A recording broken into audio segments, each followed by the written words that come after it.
Célim Fourniret. Vous l'avez vu et vous l'avez entendu dans le documentaire. Le psychiatre Daniel Zaguri déclare que Fourniret est l'un des pires cas dont il a eu connaissance.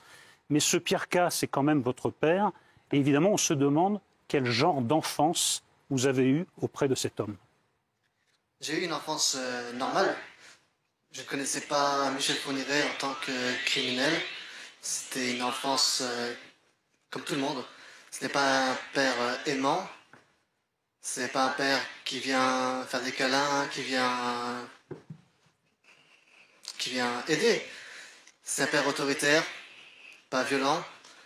Mais voilà, c'est seulement quand il a été arrêté, quelques temps après, que j'ai appris la vérité. Mais quand vous dites c'était un père autoritaire, pas violent, il n'y avait rien dans son comportement qui, à vos yeux d'enfant, paraissait anormal. Non, je voyais mes amis qui jouaient avec leurs parents. Moi, il n'y avait pas ça. Mon père travaillait sur la maison qui était en chantier. Il allait travailler, il revenait. Voilà. Il n'y avait rien.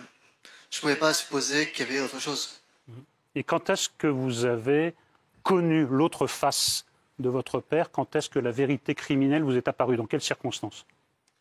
C'était après son arrestation, avec les médias. Monique n'a pas voulu me dire exactement ce qui se passait. Quand Michel a été Monique, arrêté... votre mère, donc? Voilà. Quand Michel a été arrêté, j'étais en voyage scolaire. Je suis rentré le soir. Et Monique est venue me chercher et elle m'a dit « Ton père n'est pas là. » Voilà.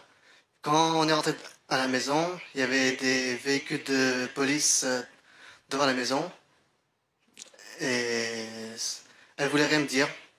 C'est après, en allumant la télé, en voyant les infos, que j'ai appris ce qui s'était passé. Vous aviez quel âge? J'avais 14 ans, il me semble. Et qu'est-ce qui se passe dans la tête d'un enfant qui est confronté à une nouvelle aussi inattendue, aussi tragique, aussi surprenante? Comment on réussit à assimiler ça à cet âge-là? Qu'est-ce qui se passe dans votre tête? C'est déroutant, c'est choquant, c'est pas ce qui se passe, on comprend pas vraiment. Au début, quand on rentre, on voit toutes les voitures de police. Je sais que mon père avait des armes à la maison. Je me suis dit, peut-être que c'est un gangster, un criminel, qui a fait un braquage ou je sais pas. Et donc on pourrait presque le considérer comme un héros. Et après, quand on apprend ce qui s'est vraiment passé, c'est sa chute libre.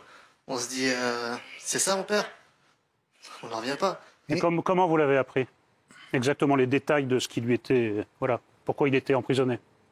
Au début, c'était seulement pour l'enlèvement d'une jeune fille à Ciné, qui a réussi à s'échapper. Et c'est seulement après, avec les aveux de Monique, que j'ai vraiment pris conscience de la gravité des actes, de ce qu'ils avaient fait. Mais dans vos souvenirs, ils s'aimaient, Monique et Michel Fourniret, quand vous étiez petit? Ils se faisaient des bisous, ils étaient tendres, vous aviez l'impression d'un couple uni? Non, comme avec moi, il n'était pas affectueux avec elle. Il y avait beaucoup de disputes, jamais de violence physique, mais il ne semblait pas y avoir de réel amour entre eux. Et quelles étaient les conversations à table ou dans la famille, comme ça, dans le quotidien? Ils parlaient de quoi, vos parents? Dans mes souvenirs, c'était des conversations classiques, normales sur la journée, sur ce qu'ils avaient fait au travail, sur mes notes à l'école, sur les amis qu'ils voyaient, qui venaient à la maison, qu'on rencontrait. D'après les auditions que j'ai eues récemment, j'ai appris que des fois, ils parlaient des enlèvements qu'il avait fait, mais je n'avais pas conscience de ça. Peut-être que j'écoutais pas ou... Vous voulez dire en votre présence? Voilà, oui. Il faut savoir que Michel Fourniret, en privé, c'était quelqu'un qui, selon Célim, passait son temps à pousser la chansonnette à la maison, à jouer des vidéos. Monique Olivier, elle adorait regarder Julie. Attendez une seconde, on a un problème de micro, bougez pas, on va essayer d'arranger ça. Oui, un micro à main, si oui, c'est... En attendant, je profite pour poser une question à Célim. Non, attendez, je veux juste qu'il termine d'accord. ce que vous disiez, parce qu'on ne l'a pas entendu, si vous pouviez reprendre, voilà. Oui, je disais, il faut savoir qu'en privé, selon Célim, Michel Fourniret, c'était quelqu'un qui était tout à fait normal, qui adorait pousser la chansonnette à la maison, il adorait jouer au piano. Monique Olivier, elle adorait s'abêtir devant des séries télé comme Julie Lescaut, elle adorait ça.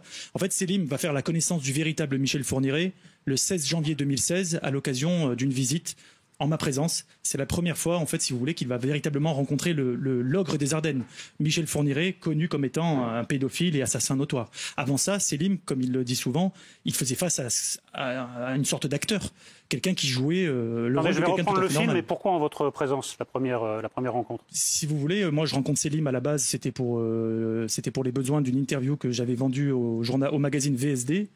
Voilà, une interview tout à fait classique. Moi, je connaissais pas du tout l'affaire Fourniret. À la base, je découvre une vieille rediffusion de Faites entrer l'accusé. J'étais chez ma grand-mère. Et là, j'entends parler de gang des Postiches, qu'il aurait volé le butin du gang pour s'acheter un château. Et voilà, ça ressemble en rien aux autres affaires. Donc, à partir de ce moment-là, moi, j'apprends à la fin du documentaire que Selim a depuis refait sa vie dans le sud de la France sous une nouvelle identité. Étant originaire de Nice, je me suis dit, tiens, il habite chez moi, j'ai une carte à jouer. Donc là, j'ai entamé des recherches. Je l'ai retrouvé. Fatalité, il s'avérait que c'était vraiment lui derrière le compte que j'avais trouvé sur les réseaux sociaux. Il a mis 1 an à me répondre et à partir de là, je l'ai rencontré. Et le lendemain de notre rencontre, c'est ça qui était marquant. Selim reçoit une lettre de Michel Fourniret dont il n'avait plus de nouvelles depuis 10 ans. Il m'a soupçonné d'être dans le coup, d'être de mèche avec Michel Fourniret. Alors c'est absolument pas le cas. Et moi, la coïncidence était troublante, oui. Moi, j'ai vu la marque du destin. Je me suis dit tiens, et si au-delà de l'interview qu'on a fait paraître dans VSD, ça te dirait pas qu'on continue de lui écrire pour essayer de rentrer dans sa tête petit à petit sans qu'il s'en rende compte? Donc moi, je décide à ce moment-là d'être sous couverture. Selim va lui écrire et nous, ensemble, nous allons fignoler des lettres. Ça va durer 3-4 ans quand même. On va s'immiscer dans son cerveau et ça va aboutir jusqu'au moment où moi, je lui propose carrément, ça te dirait pas qu'on franchisse le pas, qu'on aille carrément en prison. On a fait une demande de permis de visite qui a été validée avec une simplicité confondante. On m'a même pas demandé si j'étais journaliste ou quoi. J'ai même pas eu la peine de m'expliquer, quoi. J'étais inscrit en tant que simple soutien moral et ça a été facile. Donc c'est vraiment le 16 janvier 2016 que Selim va vraiment rencontrer Michel Fourniret pour la toute première fois. Mais on va y venir, mais je voudrais juste revenir un peu en arrière parce qu'il se trouve que votre mère, Monique Olivier, est arrêtée assez peu de temps après. C'est l'année suivante, je crois, c'est 2003 pour Michel Fourniret et 2004 pour votre mère. Donc là, on se pose les mêmes questions au carré.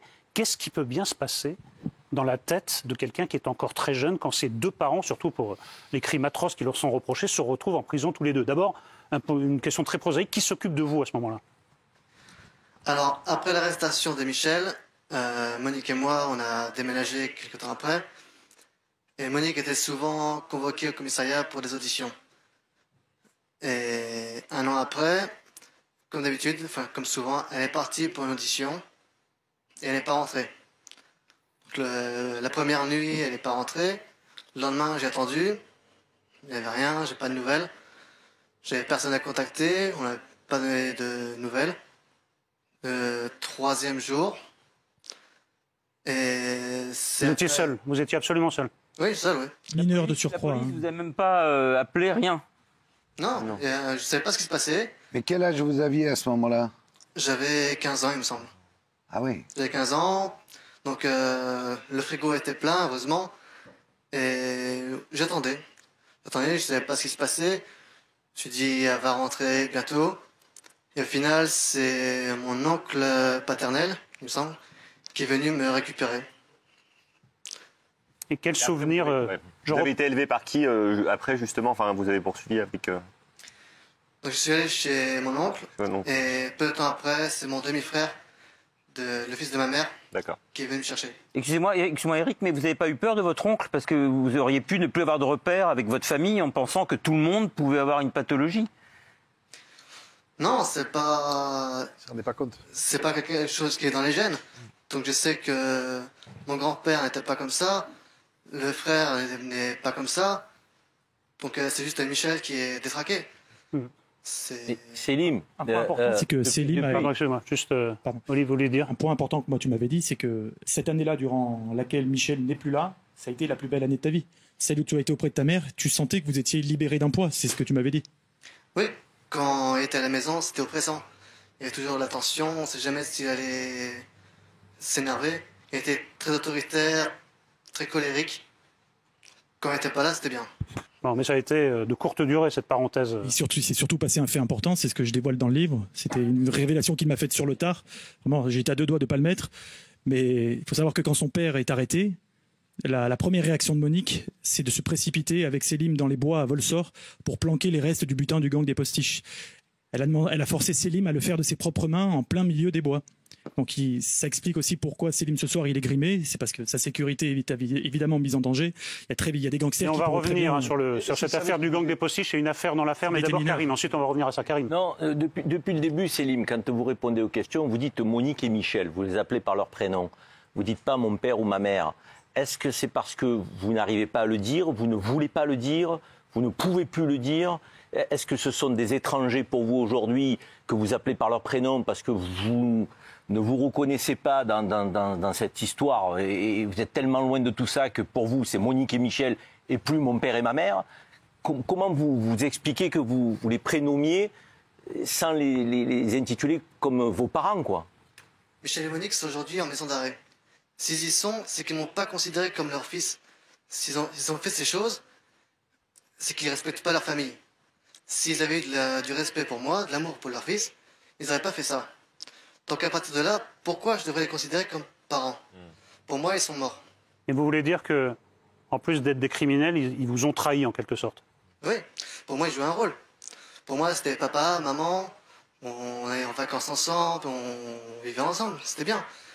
Et après, j'ai appris qu'ils mentaient, qu'ils jouaient un jeu. Ils ont été jusqu'à se servir de Selim comme appât pour piéger de jeunes Oui, on filles. va y quand venir même. aussi. Aujourd'hui, vous les considérez plus comme vos parents? Pas du tout. Et vous voyez le reste de la famille, les oncles, les tantes, les frères et sœurs Le frère et sœur, oui. Vous les voyez ou pas? Non, pas du tout. J'ai Philippe. coupé le contact avec tout le monde. Enfin, c'est eux qui ont coupé le contact. Parce que je suis le fils d'eux. Mais non, personne. Mais vous avez un demi-frère, vous l'avez cité tout à l'heure, et une sœur aussi, c'est ça? Oui, mais demi-frères, demi-sœurs, je les vois encore. D'accord. Après, tout ce qui est oncle, tante, cousin, cousine, il n'y a plus rien. Est-ce que Michel Fourniret avait de l'humour? Oui, apparemment, oui. Oui, il y en avait. C'était quelqu'un de normal. Il était autoritaire, il se disputait avec beaucoup de monde. À Star-Christine, tous les voisins le détestaient. Mais c'était quelqu'un de normal. Si vous pouvez le dire aujourd'hui, vous faites quoi dans la vie, Selim? Vous pouvez le dire ou pas? Quelle est votre activité? C'est pas intéressant. D'accord. Vous dites que vous avez résisté à l'appel du suicide, contrairement à votre demi-sœur. Oui, c'est plus de la lâcheté. J'ai jamais osé franchir le cap. Puis après, mon frère qui m'a recueilli, qui est devenu mon tuteur légal alors qu'il n'avait que 21 ans, moi j'en avais 15, c'est lui qui m'a tiré vers le haut, qui m'a poussé à voir au-delà, à pas penser à ça. Céline, pourquoi vous êtes converti à l'islam? C'est pas intéressant. Moi, je voudrais qu'on revienne aux retrouvailles avec le père. Comment ça se passe, les retrouvailles avec le père? Il y a un avant et un après. C'est plus du tout l'homme que vous connaissez. Vous Ils se savez sont même pas reconnus. ce qu'il a d'ailleurs. fait. Ah bon? Ils se sont même pas reconnus. C'est moi qui ai dû expliquer qui était qui. Il est allé demander à une gardienne. À ce Je point-là. vais voir Michel Fourniret et elle dit mais il est juste sous vos yeux. Moi je l'ai reconnu direct parce que j'avais l'impression de voir une célébrité, quoi. Je connais son visage dans les médias. Mais père et fils sont pas reconnus. Pour Michel Fourniret, lui, Selim était resté un petit garçon qu'il avait vu au parloir une dizaine d'années. Céline, une fois que vous vous êtes reconnu, qu'est-ce qu'on peut dire à un père dans ces circonstances? Qu'est-ce qu'un père peut dire à un fils dans ces circonstances? Quand je l'ai vu, la dernière fois que je l'avais vu, c'était le Michel Fourniret qu'on peut voir sur les autres photos. Il n'a pas de barbe, il est presque jeune, on peut dire. Comme là, maintenant. Et quand on l'a vu en maison d'arrêt, il était tout petit, les cheveux longs, sales, barbu, tout l'air faible, on dit un petit papy. On va se dire, qu'est-ce qu'il fait en prison, lui? Et quand on apprend que c'est Michel Fourniret, voilà. Et vous parlez de quoi à ce moment-là? Comment une discussion peut s'engager, d'abord dans ce cadre, après tout ce qui s'est passé, vous, ce que vous avez sur le cœur, ce que vous savez sur votre père? Je sais pas. Voilà, je n'arrive pas à imaginer ce que vous pouvez vous dire. Je ne suis pas allé là-bas pour voir papa. Je suis allé pour voir Michel Fourniret avec un objectif que nous avions avec Oli. Donc à partir de là, on savait de quoi on allait parler. On était dans la petite salle que nous avions. Lui s'est mis sur la chaise pour enfants. C'est toi qui l'as. Ça, c'est super important. Parce qu'il faut savoir que quand on rentre dans le box du parloir, Selim Fourniret se dirige vers le totem de chaises qui est dressé devant nous. Et c'est lui qui distribue les chaises. Et il distribue ce jour-là à Michel Fourniret une chaise pour enfants, à ras du sol. Et Michel Fourniret, il le fait asseoir comme un toutou. Il s'exécute fissa. Selim lui dit assis-toi ici, et il s'assoit à ras le sol. Et nous, on était un peu comme deux juges face à lui ce jour-là. Et Selim, ce jour-là, lui a donné la leçon de sa vie. Et Michel Fourniret, il était sidéré ce jour-là. Il n'arrêtait pas de pousser des onomatopées. Oh, Selim, c'est toi. Et il croyait en fait que c'était encore la juge Sabine Quéré, c'est ce qu'il dit d'emblée, qui venait lui parler de la disparition d'Estelle Mouzin. Il commence lui-même direct sur l'affaire Mouzin. Et c'est là, moi, pour la première fois que je prends la parole, parce que c'est vrai que cette fois-là, Selim vraiment est redevenu acteur de sa propre histoire. Moi, je fais un pas en arrière. Et je lui dis, mais attention, vous n'êtes pas mis en examen que pour la disparition de la petite Estelle Mouzin, il y a aussi l'affaire Parish.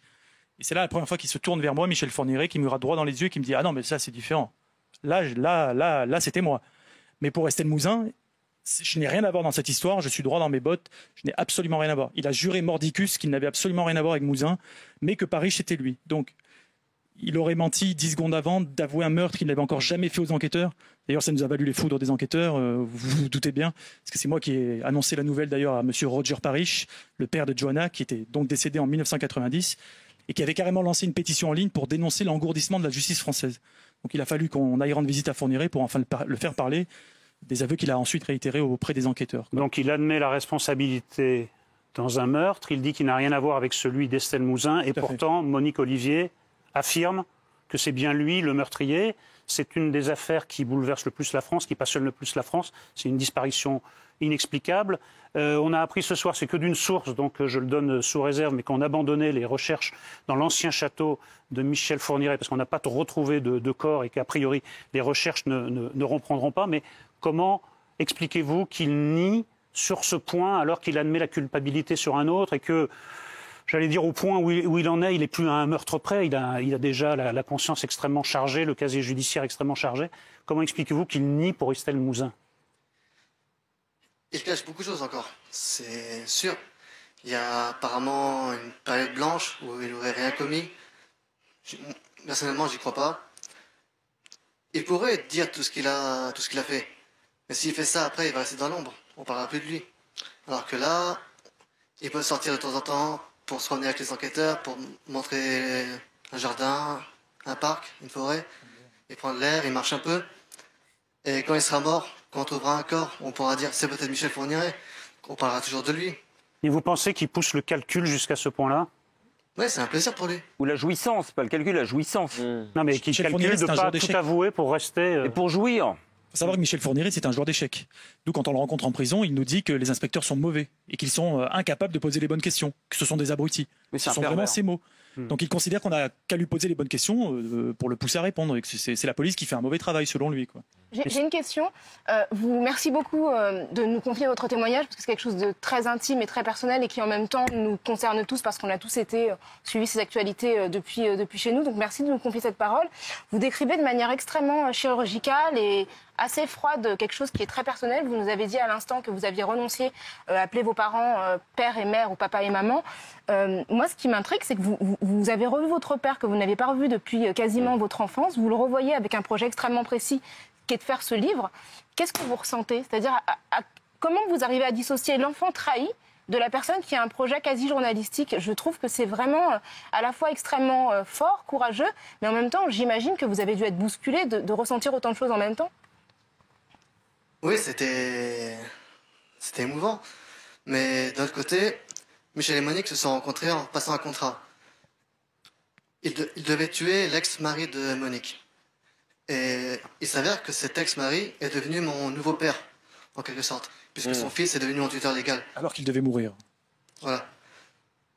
Donc, j'avais comme un nouveau père, on peut dire. C'est lui qui s'occupait de moi, c'est lui qui m'achetait de nouveaux vêtements, c'est lui qui m'a donné à manger.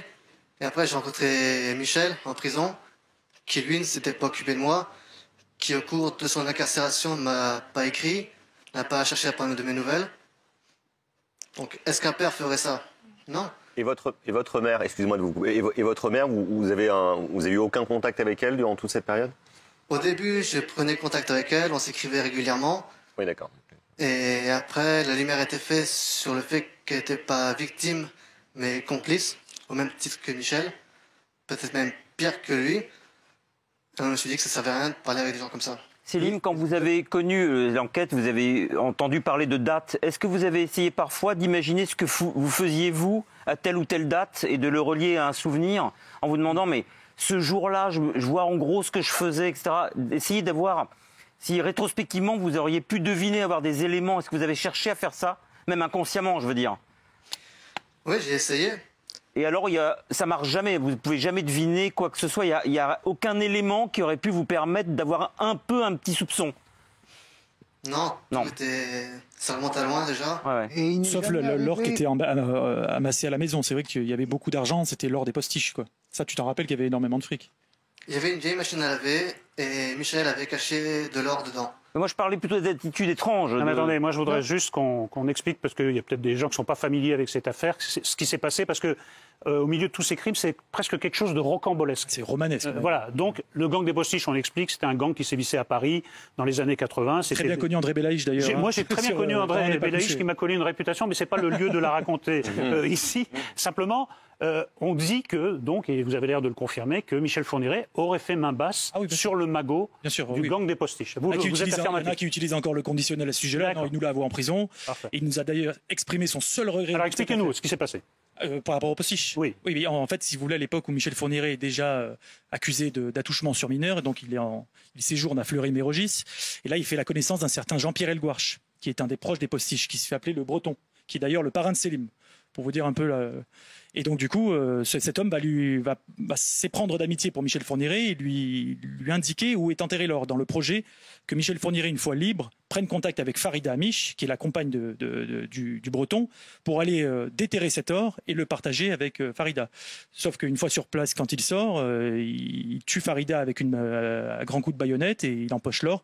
Et avec cet argent-là, il va s'acheter le château de Moulinsart, quoi, qui est le domaine du Sautou, dans lequel Selim lui-même a vécu, mais dont il n'a pas le souvenir, quoi. Et en prison, Michel Fourniret nous a exprimé un seul regret. C'est ça qui est terrible dans notre rencontre avec lui. C'est qu'il ne regrette pas d'avoir ôté la vie à d'innocentes créatures. Il regrette d'avoir tué Farida par respect pour ce braqueur qui est Jean-Pierre Elgouarche, le parrain de Selim. Et il me dit même, à un moment donné, en me regardant droit dans les yeux, il me dit « Il est certain que si j'avais André Belaïch en face de moi maintenant, je passerais un sale quart d'heure. Mais j'aurais peut-être pas dû. Je regrette. » Parce que c'est vraiment un chic type, Jean-Pierre Elgouarche. C'est son seul regret dans toute cette affaire. Alors, il y a toujours pire. J'ai une question pour Selim. Oui, pardon, allez-y. Ce soir, peut-être qu'il te regarde, qu'il vous regarde, Michel Fourniret, depuis sa cellule ou sa chambre d'hôpital, puisque je crois qu'il est malade. Qu'est-ce que vous avez à lui dire? Alors, dans sa cellule, il n'a pas la télé. Il a juste un poste radio. Il écrit beaucoup. Dans sa chambre d'hôpital, je pense que ça va être pareil. Et j'ai rien à lui dire.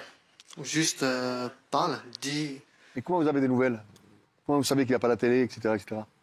J'ai reçu un rapport de la maison d'arrêt disant qu'il n'avait pas la télévision. Quand vous êtes allé le voir en prison, c'était pour vous, pour votre construction, parce que vous aviez besoin pour devenir l'homme que vous êtes devenu, ou c'était parce que vous vouliez effectivement l'entendre et lui exhorter un peu des choses, des vérités? Pourquoi vous y êtes allé en fait? Pourquoi vous avez fait ce livre? Pourquoi cette démarche? Vous auriez pu l'ignorer, dire moi je veux plus jamais le voir, je le bannis de ma vie. Donc pourquoi vous avez souhaité y aller? C'est une raison personnelle pour votre construction? Est-ce que c'est vous qui l'avez forcé, non? Ah non, pas forcé. Non, moi je lui. Il était d'accord. Il était d'accord pour jouer le jeu. Il avait vraiment une distance. Il voulait rendre les coups à son père en fait pour la première fois. Vous n'avez pas échappé, Selim. Rencontrer Oli et écrire ce livre, ça a été un exutoire pour moi. J'ai pu répondre à des questions que l'on n'avait pas posées, parler de choses que j'ai jamais parlé. Je peux pas parler de ça à mes amis, ma famille. On essaye d'éviter le sujet. Donc ça a été un exutoire. Et après, le projet d'aller rencontrer Michel, c'était quelque sorte de vengeance. Le voir enfermé. Une vengeance? Oui, voilà, une vengeance. La reconstruction par la vengeance, surtout. Puis lui poser des questions. Attendez, c'est fort comme expression, une reconstruction par la vengeance. Est-ce que c'est vraiment votre état d'esprit? Oui, le voir détruit. Il a fait pleurer Michel Fourniret en prison. On l'a laissé en miettes, Michel Fourniret. Il est parti clopin en pleurant. Il vous a demandé pardon, Michel Fourniret, ou pas? Il a exprimé des regrets? Non. Comment vous l'avez fait pleurer? En parlant de son fils qui est mort il y a quelques années. Parce qu'il est fasciné par la mort. Son fils, quand il était vivant, il ne s'en occupait pas. Il s'en préoccupait pas. Lui, il cherchait à être son exemple, à être reconnu par son père. Et c'est une fois que ce fils est mort que Michel s'intéresse à lui. Quand il a reçu l'appel pour annoncer la mort de son fils, il était détruit, il a pleuré. Et donc, ce jour-là, à la maison d'arrêt, il voulait jouer l'homme, le surhomme, qui n'a pas de sentiments, qui tout glisse sur lui. Donc moi, je lui ai rappelé, quand son fils est mort, qu'il avait pleuré. Et là, il a commencé à pleurer et à dire, oui, c'est vrai, Nicolas. Et Selim, c'est la première fois que vous acceptez une invitation à la télévision.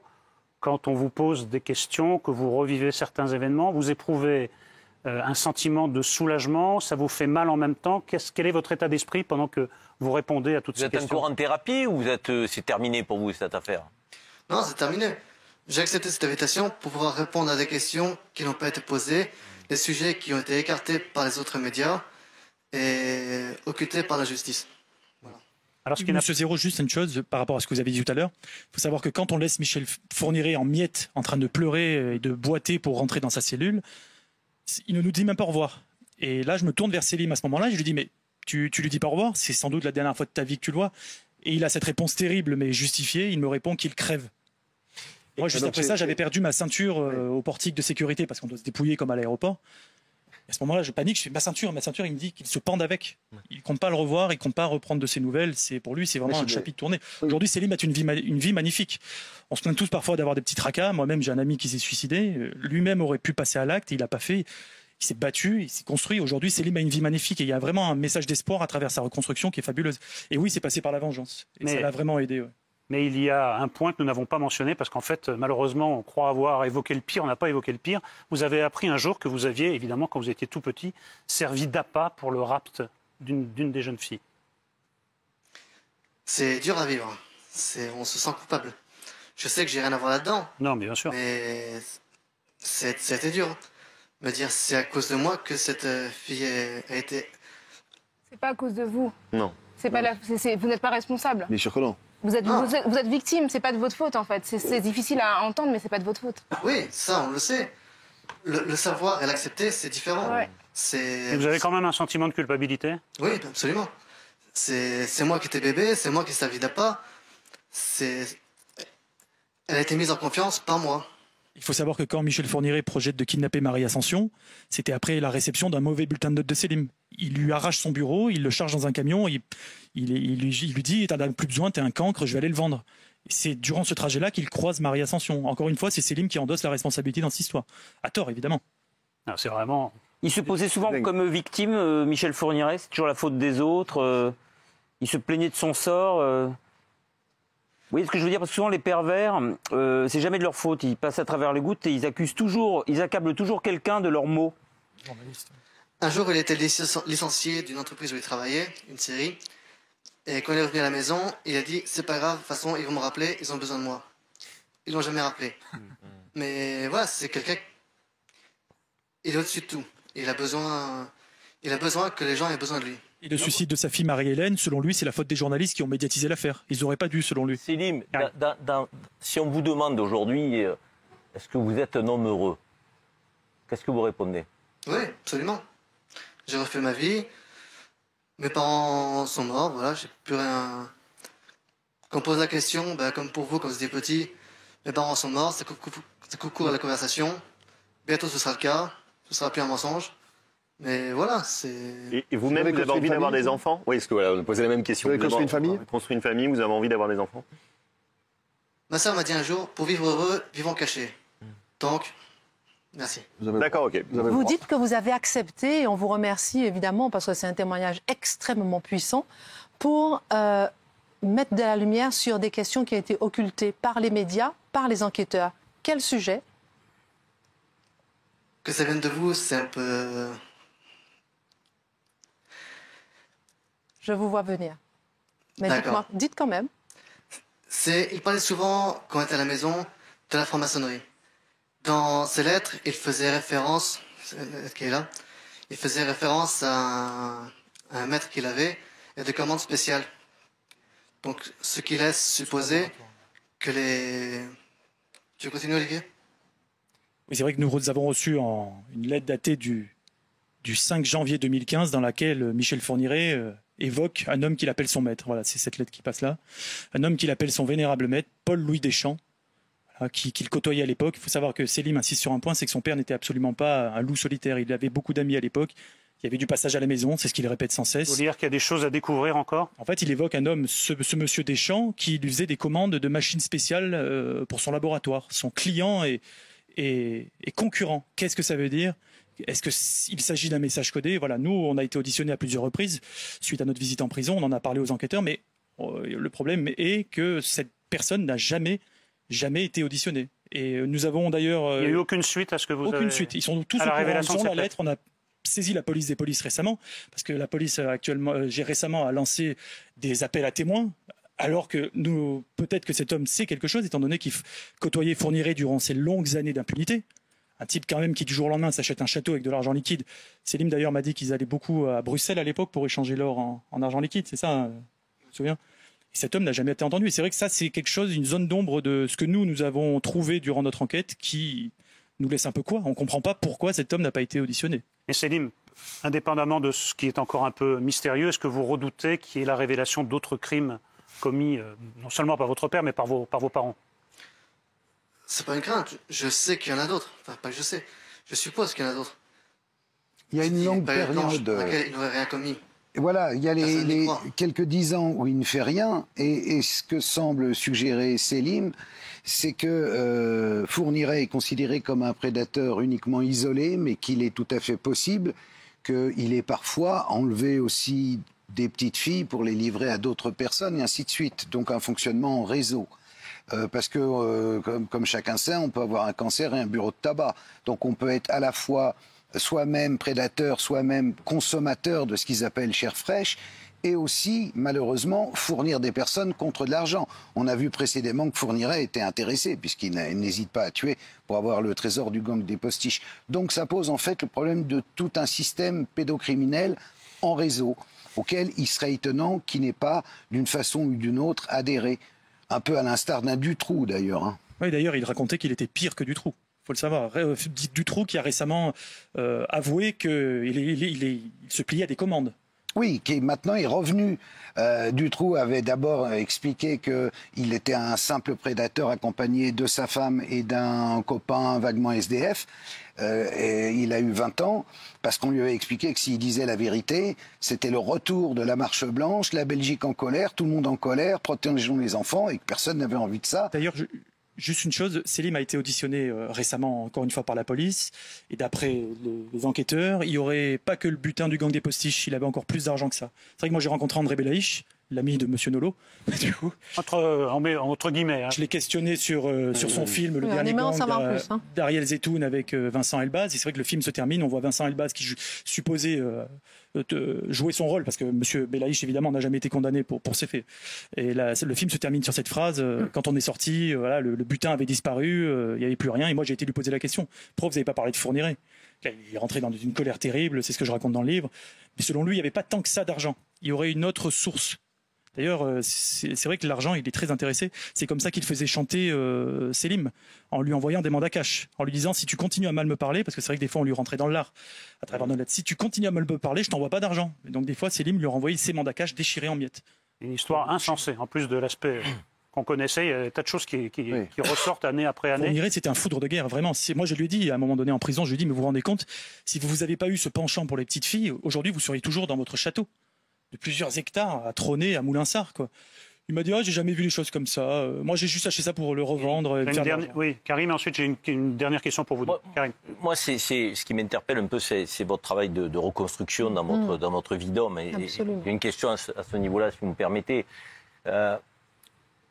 Votre premier cercle de vie aujourd'hui, c'est-il que vous êtes le fils de Fourniret, ou c'est même avec ce premier cercle, quelque chose que vous avez enfoui, effacé, pour partir sur quelque chose d'autre? Et ce qui m'interpelle, c'est même fascinant, c'est de dire, peut-on vivre une vie en effaçant une partie de sa vie, quoi? Je veux dire, on y parvient à ça? Vous y arrivez à ça? Ou votre premier cercle est au courant de qui vous êtes? Je suis resté en contact avec la grande partie de mes amis que j'avais en Belgique, via les réseaux sociaux. Et donc eux, forcément, savent qui je suis. Et mes amis proches, là où je vis, savent qui je suis. Donc ça m'a permis de faire un tri entre ceux qui m'acceptent et ceux qui me considèrent comme fils d'eux, et à mettre à l'écart. Donc mes amis, je sais qui ils sont, ils m'acceptent comme je suis. D'accord. Donc ils savent tout. D'accord. J'ai une dernière question, une pour Selim et une pour Oli. Vous avez exprimé votre désaccord et même votre opposition envers TF1 qui voulait faire une fiction autour de votre père. TF1 a opposé une fin de non-recevoir en disant que la chaîne ferait quand même cette fiction. Pourquoi vous y êtes opposé? Je veux pas qu'il soit vu comme une icône, une idole. Puis même faire un film sur lui, c'est lui faire honneur. Oui, bien sûr. Bien sûr. Déjà qu'il ne parle pas pour faire exprès d'avoir la postérité. Si en plus on fait un film sur lui, c'est la consécration pour lui, c'est extraordinaire. C'est un cadeau magnifique qu'on lui fait. Oui, c'est le mieux. En plus, TF1 a choisi un roman, c'est une fiction.